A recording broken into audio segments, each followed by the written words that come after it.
péché à son Dieu. Dieu dit, il s'est repenti, moi je vais te transformer en paradis. Toi, ton cœur est chaud. Pourquoi? C'est qu'il y a quelque chose depuis le tu le guettais. Tu as hassina il y a longtemps. Combien de musulmans souhaitaient même l'humiliation de Tariq Ramadan avant cette affaire même?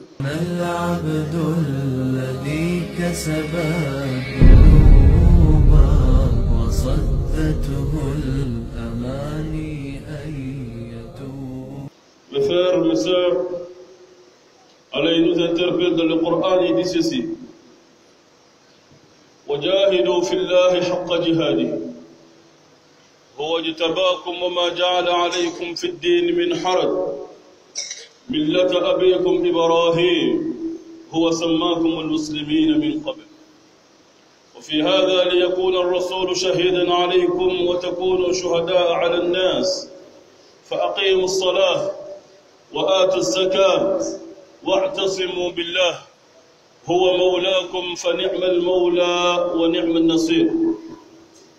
Mes frères, aujourd'hui, nous allons ensemble réfléchir sur un sujet qui est très important.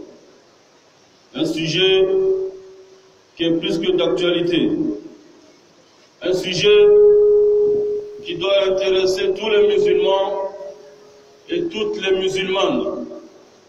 Un sujet qui doit être la préoccupation de tous ceux qui disent La ilaha illallah, Muhammadur Rasulullah sallallahu alayhi wa sallam.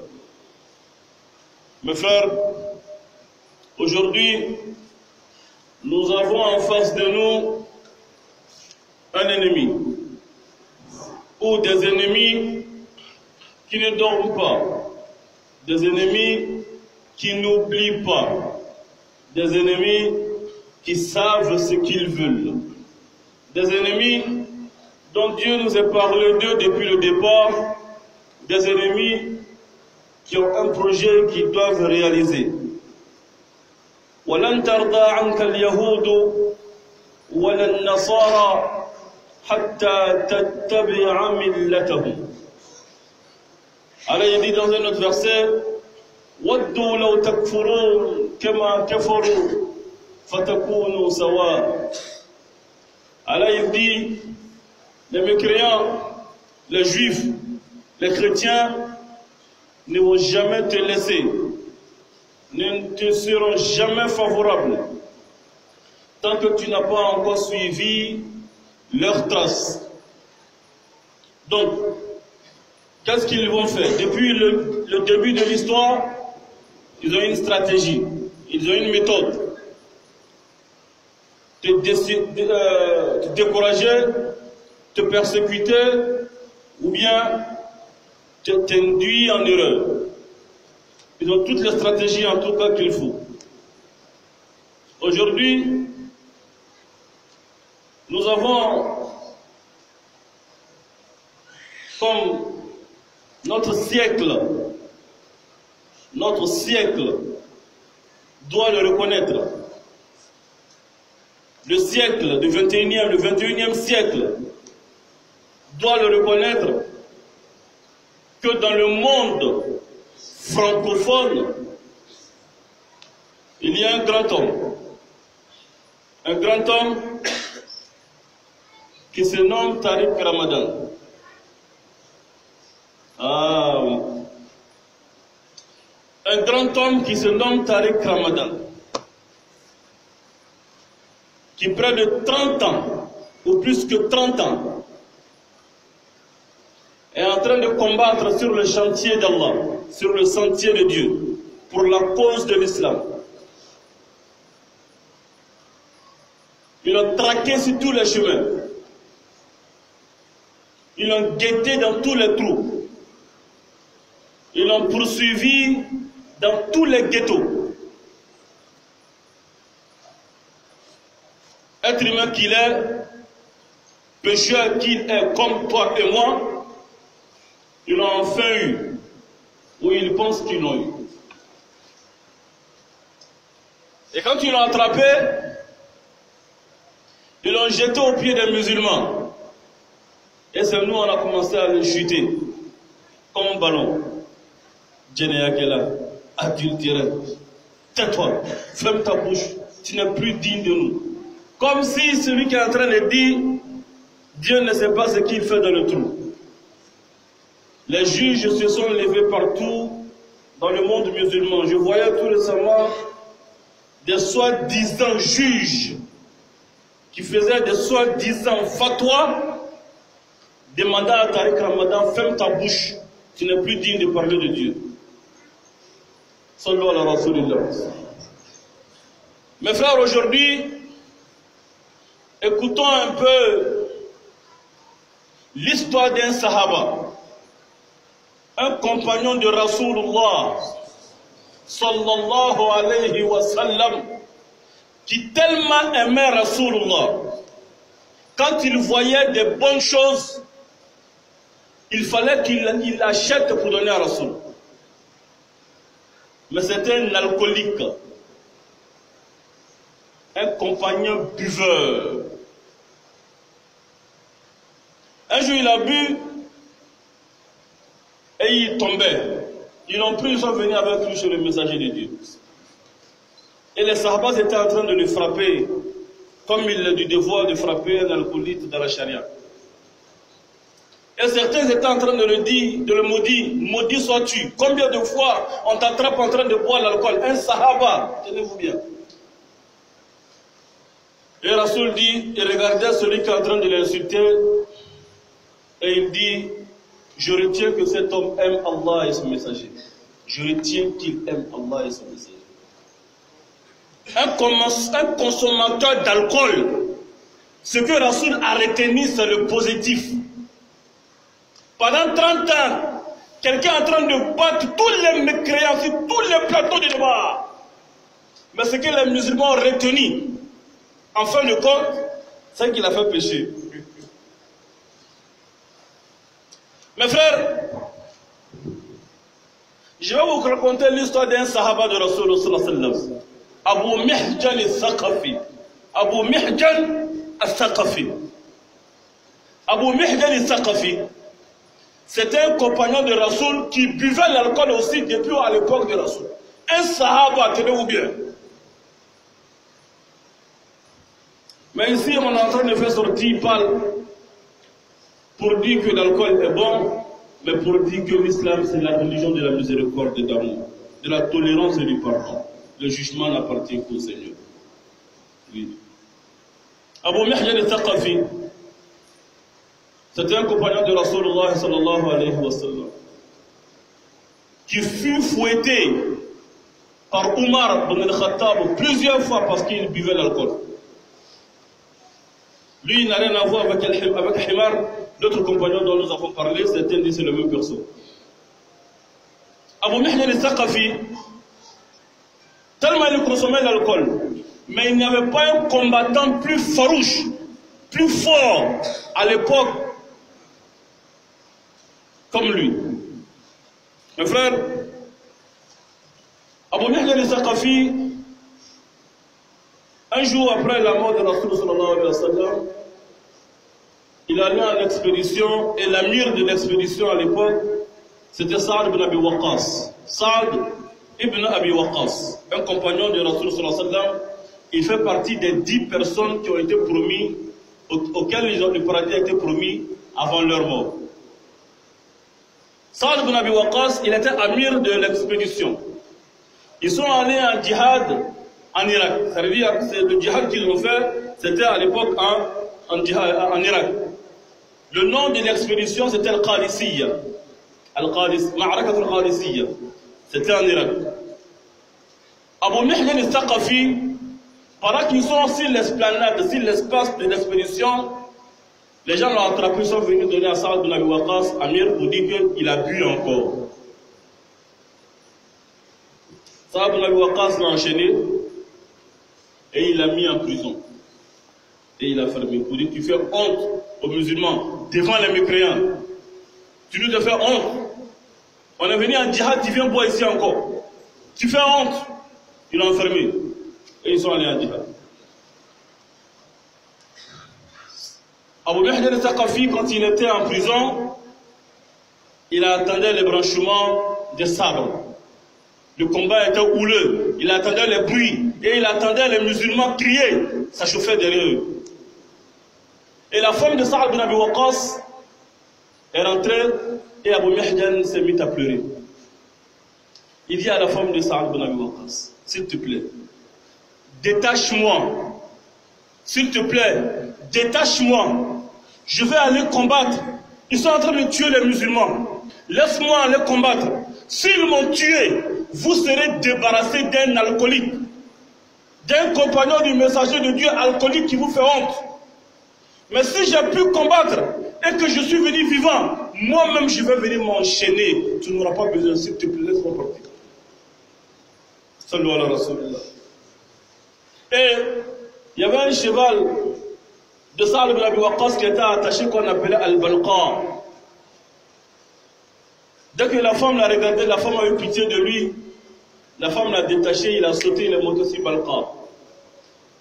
Dès qu'il est rentré, les têtes ont commencé à tomber. Les têtes ont commencé à tomber à droite, à gauche. Saad bin Abi Waqqas voit un homme et il voit un cheval en train de courir comme Balqa. Il dit, mais Balqa est attaché. Et cet homme qui frappe, c'est comme ça. Le compagnon de Rasul sallallahu alayhi wa sallam, As-Saqafi, frappe. Mais lui aussi, il est emprisonné. Qui est en train de faire ça? Saad était fier. Et il a fait tomber les têtes jusqu'à ce que les musulmans ont gagné le combat. Et dès qu'il a fini, il allait se mettre en prison et il s'est enchaîné, il s'est assis. Tout le monde parlait. Mais il y a un homme qui frappait comme Balqa, il y a un cheval qui courait comme Balqa, un homme qui frappait comme ça, comme Saqafi. Et la femme de l'amir dit à l'amir que ce n'est pas quelqu'un d'autre. C'est Saqafi qui était en train de frapper. Et il allait le trouver et lui dit, Wallahi, je jure par mon Seigneur, je ne vais jamais te frapper encore parce que tu bois de l'alcool. Et le Sahaba s'est mis à pleurer. Wallahi, je jure par mon Seigneur que je ne vais jamais boire l'alcool aussi pour te faire honte aux yeux de Dieu. Mes frères, est-ce que c'est parce que le Sahaba l'a fait pécher qu'on l'a dit tu n'as plus le droit d'aller faire djihad? Tu n'as plus le droit d'aller combattre les ennemis d'Allah? On voit les fatwas, les soi-disant fatwas partout. Des gens qui font des fatwas pour dire Tariq Ramadan n'a plus le droit de faire de débat, de faire du combat pour Allah. Allah dit I'malu fasayara Allahu amalakum wa rasuluhu wal mu'minun. Faites vos travail. Les bonnes actions font partie des mauvaises actions. C'est-à-dire si tu as fait de mauvaises actions, ensuite cela avec de bonnes actions, la'allah yaghfir lak. Rasul sallam dit وَأَتْبِعْ سَيِّئَةَ الْحَسَنَةَ تَمْحُهَا وَخَالِقِ النَّاسَ بِخُلْقٍ حَسَنٍ. Rasul sallam dit, si tu as fait de mauvaises actions, fais de bonnes actions ensuite, il se peut que Allah pardonne tes mauvaises actions à cause des bonnes actions qui ont suivi. Tariq Ramadan doit faire ce djihad jusqu'à sa mort. Doit faire ce combat jusqu'à sa mort. Oui, le prophète sallallahu alayhi wa sallam, au moment de Ghazwat Uhud, quand il partait combattre les mécréants, il avait un groupe de croyants dans sa foule. Un groupe d'hypocrites, munafiq. Le chef des hypocrites qui était à l'époque avec eux, il dit, Wallah, si on suit Mohammed sur ce chemin, on va aller se faire tuer. Retournons-nous. Et quand Rasoul a su qu'il voulait se retourner, il leur a demandé ceci. Pardonnez, s'il vous plaît. Venez avec moi. Ne me laissez pas ici. Je sais que même si vous partez, vous n'allez pas combattre. Mais de grâce, soyez avec nous, afin que les mécréants aient l'impression que nous sommes beaucoup. Et ils vont avoir peur de nous. Regardez la sagesse de Rasul sallallahu alayhi wa sallam. Il invite des gens qui savent qu'ils ne vont même pas combattre et qui au fond sont des mécréants, mais il leur demande d'être avec eux car la guerre, le combat c'est la stratégie. On a en face de nous des gens qui veulent nous diviser. Et ils savent que Tariq Ramadan est un pion très important dans la communauté musulmane. Alors il faut distraire les musulmans qui sont idiots.